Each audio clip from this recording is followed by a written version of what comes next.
Home guard વિભાગમાં એક સળગતો વિવાદ સામે આવ્યો છે, જેણે ઉચ્ચ અધિકારીઓની ભૂમિકા સામે ગંભીર સવાલો ઉભા કર્યા છે. હોમગાર્ડ વિભાગમાં એક સળગતો વિવાદ સામે આવ્યો છે, જેણે ઉચ્ચ અધિકારીઓની ભૂમિકા સામે ગંભીર સવાલો ઉભા કર્યા છે. સુરત શહેરમાં ફરજ બજાવતા હોમગાર્ડ જવાનો પાસે ઉચ્ચ કક્ષાના અધિકારીઓ દ્વારા દર મહિને નિયમિત રીતે ₹3000 થી ₹5000 સુધીની ગેરકાયદેસર ઉઘરાણી કરવામાં આવતી હોવાના સનસનાટીભર્યા આક્ષેપ થયા છે. આ મામલે પીડિત જવાનોએ સુરત પોલીસ કમિશનર સમક્ષ લેખિતમાં ફરિયાદ દાખલ કરી છે.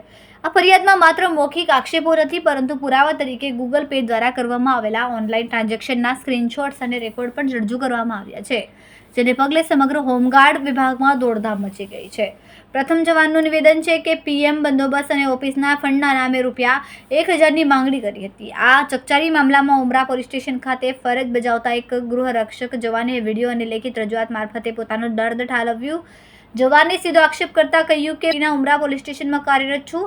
અમારા કમાન્ડન્ટ થોમસ એસ પઠારે દ્વારા અમને ભારે માનસિક રીતે પ્રતાડિત કરવામાં આવી રહ્યા છે. પોતાની પાસે 15 દિવસની રજા માંગી હતી અને હાજર રિપોર્ટ પણ આપ્યો હતો. તેમ છતાં તેમણે નોકરી પર ચડાવવાનો ઇનકાર કરી દીધો કે હું પીએમ બંદોબસ્તમાં સામેલ નહોતો. પાછળનું કારણ એ છે કે મેં તમને 1000ની લાંચ આપી નથી. કમાન્ડર ઓફિસ બનાવવાના બહાને હેઠળ દરેક જવાન પાસેથી 1000ની ગેરકાયદેસર માંગણી કરી રહ્યા છે. પૈસા ન આપતાઓને 4 મહિના સુધી નોકરીથી દૂર રાખીને હેરાન કરાયો અને હવે ચૂંટણીના એક દિવસ પહેલા અચાનક ફોન કરીને નોકરી પર આવવા દબાણ કરાયું. મારું નામ નિલેશ રાજેન્દ્રભાઈ પાટીલ છે. મેં 2016-17થી હોમગાર્ડ ખાતામાં નોકરી કરું છું. મેં સીપી સાહેબમાં રજૂઆત કરી છે આ માટે કે અમને અમારા જે ઓફિસર કમાન્ડિંગ સાહેબ છે થોમસ માઇકલ પટારે, એ અમને બધા હોમગાર્ડને માનસિક ત્રાસ આપે છે, બરાબર, અને ખોટી રીતે હેરાન કરે છે.